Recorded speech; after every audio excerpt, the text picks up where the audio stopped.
Good afternoon.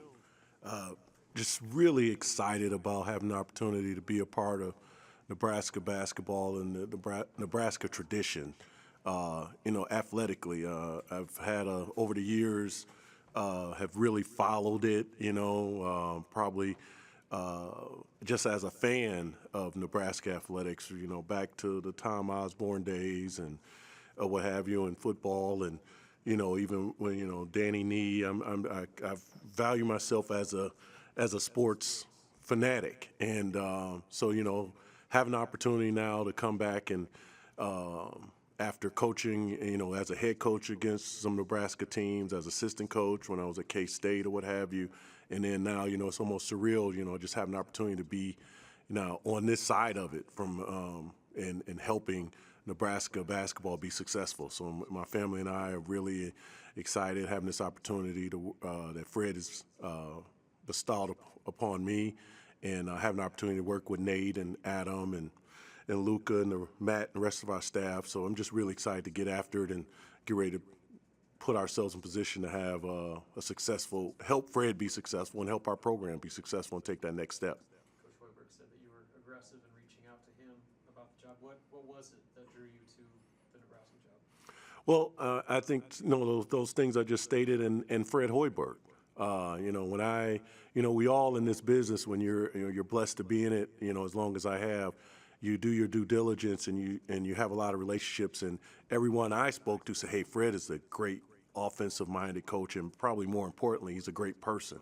And those are the people you want to be with. And I've been blessed, to work for guys like Ben Howland and Tom Asbury, Ray McCallum, or what have you. And it's, the common denominator is great people have great success. And that's why I wanted to be here and have the opportunity to help Fred Hoiberg do just that, have great success.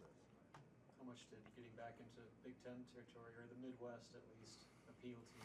You coached all over. You're right. I've been, across the water coaching in the beginning, and to come back full circle and be back in a region where it's home, and have an opportunity to now, for me personally, that now I've almost touched on all five Power Five conferences, and so the Big Ten, growing up in Big Ten country, the Big Ten has always been, in my mind, the best Power Five conference. So having that opportunity now is, just another blessing, and just looking forward to rolling my sleeves up and getting after it. What was your reaction as you got here and kind of saw the facilities and just, the surroundings of where you're going to be at? Blown away, blown away. The last time I was here, which was as a head coach at Central, and we played here in a non-conference game. It was December of 2011, and we played here in this building, the Vaney Center. And so, coming back and just seeing, how the facilities and the resources, this is one of the top situations in the country, and having this opportunity to help the program take this next step is, just extremely excited about it. Fred mentioned that he values your experience as a head coach. What did you learn about that Central Michigan experience? What do you think that you learned from it that can help you with this job? Well, I think, the first thing is understanding it's about one thing, making sure your head coach is successful. And I think a lot of times as assistants, young assistants, old assistants, guys, you get caught up into what you think versus what's best for him. And I know, being able to be that bridge for that and understanding that and knowing that, it's about staff chemistry. It's about we and not us, and understanding, when to interject ideas, and then having a thick enough skin to know that when the head coach says, "No, I'm not doing that," hey, you keep your head on the or keep your head up straight, and you keep battling, and you keep trying to help the program win and be successful, and helping our players daily. That's the big thing, helping our guys get better every day, because they get better incrementally every day. It puts Coach Hoiberg in a position to put them in the positions to be successful. What do you think Fred needs from this staff, from you guys, to your point there, to help him be successful, help the program be successful? just just working together and being together and helping our guys get better every day. I think having that cohesiveness. Quite obviously, Adam just came on a few months ago. Nate's the senior guy on the staff in terms of how things are done and what Fred likes because he's been around them the longest. And for me, it's just about being a sponge and learning those things, but also being able to give the experiences I've had to help us get our players better. Because the bottom line is if our players take this next step, our program will take this next step. And that's our job, is to get them to strive towards their ultimate level of success daily. Are you familiar with any of the guys on the roster through recruiting them or anything like that? I guess what's your initial impression as you were kind of looking it over? I think we got to.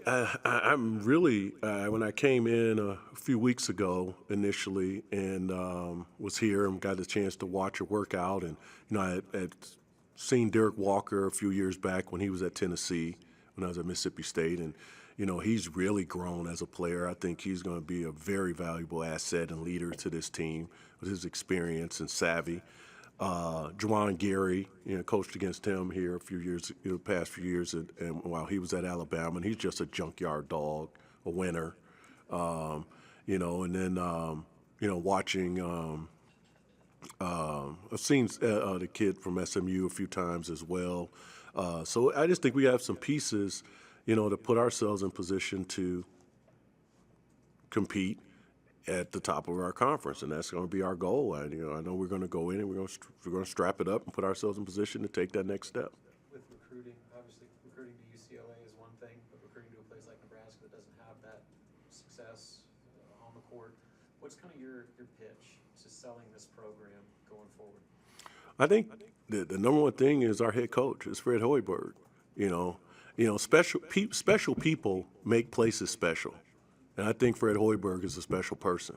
And so, selling him and then selling our brand here at Nebraska and the facilities, and, once you get them here and they see this, and with the combination of Coach Hoiberg, it's going to be a win-win. When you're selling Fred, what are you selling? How do you sell Fred? Wow, that's an easy one. With him, he's an NBA guy. The different people I've talked to, and they talk about, the best offensive minds in the business. He's one of them. So, for a young guy that at this level, guys that want to play, they aspire to be in the NBA, and he's been there, done that. So, that's the thing. And then from there, it's like, now you're working with the guy every day that's pushing you to reach your ultimate level of success, but not in a demeaning way. And that's, in this culture of kids, I've, been in there long enough to see it go from, where, hey, when the coach said this, that was it, versus now it's why. And, you have to be on understand and adapt to that. And I think Fred Hoiberg is one of the best coaches in the business to be able to help guys reach their full potential. What have the last few months been like for you since the Mississippi State thing shook out? How have you looked at other jobs? Did you take some time away? What did you do in the initial fallout there?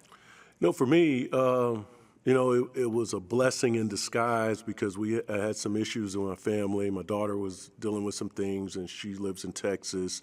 So my wife and I were able to go and be with her a little bit. But at the same time, I was able to talk to a few different coaches about different situations. But, I'm a Christian man, and I'm a firm believer that, it's not on our time, it's on his time. And, as I went through that, God was leading me to this situation. And obviously this situation didn't open up till mid-July, which isn't the ideal time for any coach to be making and dealing with staff changes. But, here I am, and I'm just blessed to have the opportunity. Your son is just up the road with Coach Mack at Creighton. What are family get-togethers going to be like now that you guys are rivals? Oh, wow. And it's funny. My wife and I, we drove in and stayed the night with him in his apartment Monday night. And, for the first time in his career, I'm going to have to go against him and not root for him and try to kick his butt. So that's going to be the plan. He's going to have to take that L. Anything else for Coach Zeigler? Thank you, guys.